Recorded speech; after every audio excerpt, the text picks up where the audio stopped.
Look who's here. Look who's here. Is it Winnie? Can she fit in a tiny spot? Of course she can. If Winnie sit, Winnie fit, you know? If Winnie sit, Winnie fit. And we're melting. Hi kids, welcome back to another pizza party. I'm Mrs. Pizza. That beautiful creature, thank you, is Winnie, and Cheese is literally knocked out in the cheese spot. I actually put a second bed in the cheese spot just because I encourage her to be as spoiled as possible. All right, we are here to do something a little bit different than usual. I always talk about how I am not quite a book tag girly, even though I love a good book tag. But I recently came upon a new book tag by Carrie from Carrie Can Read, and this is called the Where My Lore Started tag. And I kind of love this because it made me scour my brain for the books that ultimately made me a reader. But when I tell you, like, it was really hard to dig down into some of that brain, into just excavating the brain cavity trying to find some of these books. But as soon as you see a cover, it's almost like an achievement unlocked. Like your brain is like, oh yeah, I remember that book. This is basically about where your lore started. And she made this tag so it starts off at a very young age, works through middle school into high school, kind of gradually going through your reading journey with you. If you're interested in doing this book tag, not only will I have the original video and creator linked in the description, but I'll put the questions in there as well. All right, let's do this. The first question is, what's the first book you remember reading? And the first two books that popped into my brain were Tacky the Penguin, which I remember purchasing for my niece when she was very young, even though I feel like we had a copy of it already. Like we had our original copy still. It was in pretty decent shape, even though we read the hell out of that book. I don't know if you could hear that, but he just sneezed so loud in the other room. Bless you. And then The Paper Bag Princess. I vividly remember The Paper Bag Princess as well. These were books that I feel like I read 100,000,000 times. To this day, I have a line from Tacky the Penguin that will actually pop into my head sometimes, but I can't say it out loud because it's a reference no one will ever get. And it's this little song that he sings about how many toes does a fish have. And anytime I want to say how, I start off a sentence with how and it doesn't go anywhere, I just want to sing, how many toes does a fish have? How many wings on a cow? I wonder, I wonder. Wow. I also really specifically remember being in my bed, staying up way too late with a flashlight, like something out of a movie from the 80s or 90s, with a blanket over me, reading Sarah, Plain and Tall. I can't really tell you anything about that book other than I remember just consuming it. I think it's like a girl goes to be like a nanny for a family in the prairie, and the mother has died, and I literally need to look this up because I have a vivid memory of staying up late and reading Sarah, Plain and Tall. And then I believe I had a miniature house. Like someone gave me, I love that book so much that I had like a little mini house of the house from Sarah, Plain and Tall that like I had on my shelf. Just like, I'm telling you, the memories that were unlocked. The next question is, what character did you identify with in elementary school? I really don't think I have like a character per se that I identified with. I remember in elementary school reading Winnie's stomach just made an ungodly sound. Are you okay? Are you like, I feel like you're about to detonate. The only real book series that I can say that I wanted to relate to or that I just like saw myself in was The Babysitter's Club. I so badly when I was little wanted to be a babysitter, which is a weird aspiration and something that's easily achievable. But I remember being like 11 or 12 years old, buying a book on how to be a good babysitter. And the first kid I ever babysat, it was actually two kids that I babysat, I brought the book with me and like was ready to be like the best babysitter from the Babysitter's Club. I wanted to be in the Babysitter's Club. The Babysitter's Club did not exist in my neighborhood, and honestly, babysitting's kind of hard. The kids were great, and I actually babysat those kids for a really long time, but I just think it's so funny to look back and I was like gonna be the best babysitter, like the babysitters in the Babysitter Club. The next question is, what was your elementary school comfort book?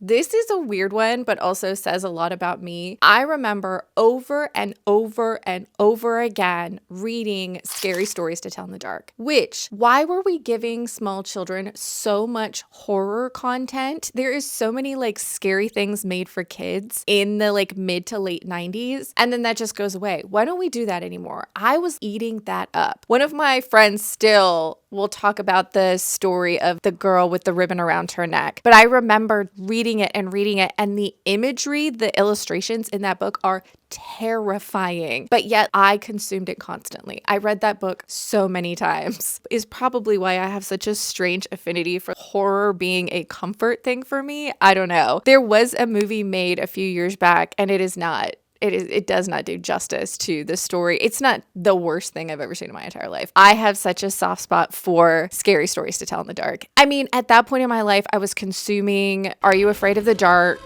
Goosebumps the TV show, Goosebumps the books, Fear Street. I mean, like, anything scary, I could not get my hands on it fast enough. The next question is, where or what was your safe place as a kid? I know that the creator of this, the reason she put this in there is because the library and reading in school was definitely her safe space. I personally found my safe space in art classes. Not only did I take art classes in school, but I actually took art classes outside of school. I remember going to these art classes. I believe it was like every Thursday. It was such a ritual. I got in the car. My mom would have a snack for me. I would go to art class. I loved these art classes. And then at the end of the year, the art teacher would have like a big party at her house. It was something that I did for years. I really enjoyed it. And so that was my safe place. Any kind of art class, art environment. I ended up going to college for art. Like, art was my safe place as a kid. The next question is, how has your taste changed from when you were a kid? This I found interesting because when I really reflected on it, it hasn't. I, as a child, consumed just like such a wide variety of things, and wherever my mood took me, I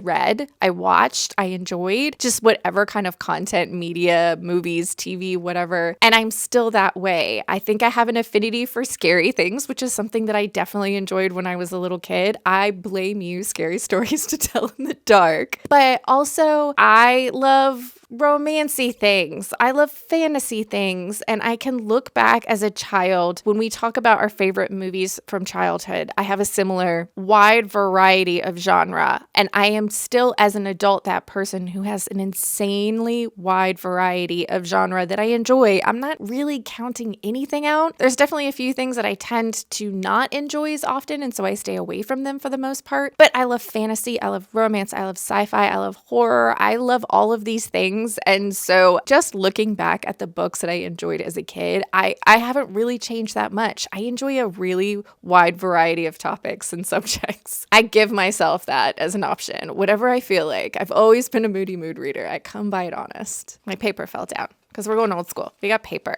The next question is, did you feel inspired to read by your school? I remember there being scholastic book fairs, the highlight of every school year. But as far as really being encouraged by my school to read, I won't say by like my school in general. There were definitely different teachers that inspired reading, that encouraged reading. I remember there was the pizza party initiative. I believe it was like you could read books in order to win a pizza party for your classroom. Hence the reason we have pizza parties here on this channel. That was something that I remember only for like a short period of time, and I can't really remember the rules other than I remember it was like an accumulation of everybody reading the books they were supposed to read.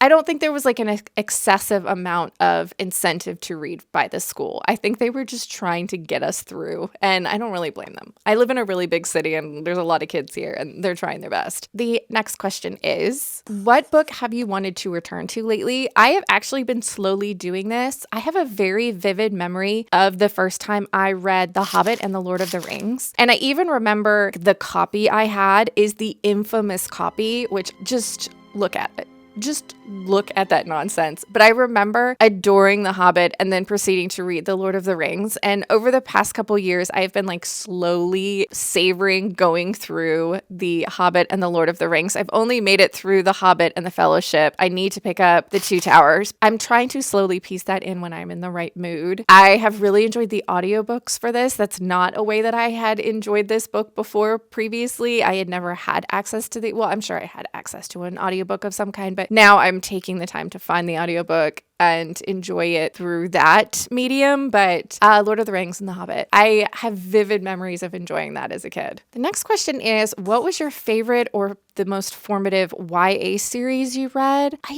This one really threw me for a loop because I can think of a lot of like middle grade series, Babysitter's Club, Goosebumps and Fear Street, Animorphs. Like there's just all of these different series that I think were middle grade, but I couldn't think of a single YA one. And I think that was probably by the time I would have been in my YA series time. That was when we were doing reading for school. And so reading was becoming less of a fun thing and more of a school thing for me at that point. My reading really dropped off when I got to like high school because of the size and the quantity of the books we were reading. There's nothing that like pops in my head, and I don't want to lie to you. How about that? Our next question was, what was a book that you read in school that you absolutely loved? I had a couple pop in my head. I really remember loving The Giver, which I reread recently, and it's still the book I remember, which was like, this is sad, girl. Why were you so into this? I also remember really liking The Hatchet, which is like a survival story about a boy that's in a plane crash and the only thing he has to survive is a hatchet. But I really remember like that one I really enjoyed reading in class. I think that also had a lot to do with the teacher that we had at the time, but this kind of like survival story. I remember absolutely hating The Lord of the Flies. So there's that. There's also a lot of these books that I've gone back as an adult and really enjoyed more. But at the time, it was just something that we were trying to get through. But I think I'm going to have to go with either like The Giver and Hatchet, I think were two of the ones that I remember enjoying while we were reading in class. The next question was, what was your weirdest favorite book? Animorphs. I can't even tell you what these books are about, but the covers.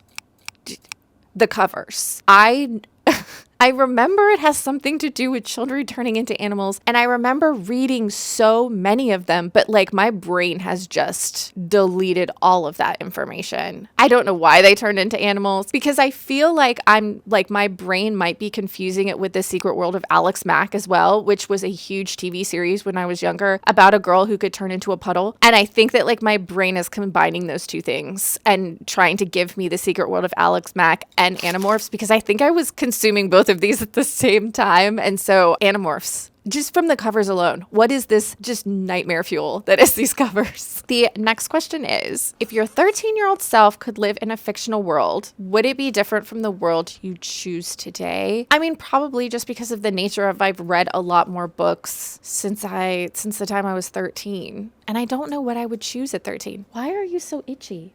Why does she lick her foot after she itches her ear? Does anybody else's dog do that? It's disgusting. You're disgusting, but I love you. I don't even know what world I would choose to live in now, honestly. Yeah, it has to be different, because it would be different depending on the day, depending on what book I just finished and sounded like a good idea at the time. I have no answers for when I was 13 or when I was now. How about that? And the last question is there a newly released book that you wish existed when you were younger? There are so many great middle grade YA books that have come out since I was in the middle grade YA. I don't even know. I have a niece she's 9.5, almost 10 now. And so I feel like there's a lot of fun books that she's read. One of the things that I do is every time I go to visit, because they live in another state, is I always bring a book with me. And most recently, my niece has informed me, a while ago, she informed me that she really likes comic books. And so I've been bringing her middle grade graphic novels and comic books like that now. There are so many just sweet, cozy, lovely ones. And she has so many favorites as well. There's just so many cute stories that I absolutely love. What was the one? Garlic and the Vampire, I feel like is one of the ones I got her. She really loves Mile, I think is what it was called. I just feel like there's so many sweet, lovely stories that are coming out every day. And I'm just glad all these stories exist, you know? Even with little kid books, I feel like I've really found some adorable ones to bring to them over the years. And we've really, really enjoyed it. I don't know. I'm just glad books exist. So yeah, of course. But that, kids, is where we are going to end this trip down memory lane. I feel like you can probably smell the smoke coming out of my ears from there. The amount of like memory I was having to use digging through trying to remember books. Winnie just moved the camera. Are you even itchy, or do you just want attention and you know I look at you when you itch? I think that's it. Because as soon as I look at you, you suddenly stop scratching. If I can't kiss you on the sweet little forehead, you can't kiss me on the mouth. Because one is honestly very disgusting and the other one is sweet and precious. That, kids, is where we are going to end this pizza party. This was a super fun tag, and thank you to the creator for creating this. This was fun. If you do this tag me in it too. I want to see it. I want to know what everybody's lore is. Watching this tag from other people is probably going to like unlock even more books that I had completely forgotten about in my own history as well. If you had fun hanging out with me and the dogs, please subscribe. I hope you're reading good books out there, wherever you are, and I'd love to hear about them. And I'll see you next time. Now you have my undivided attention.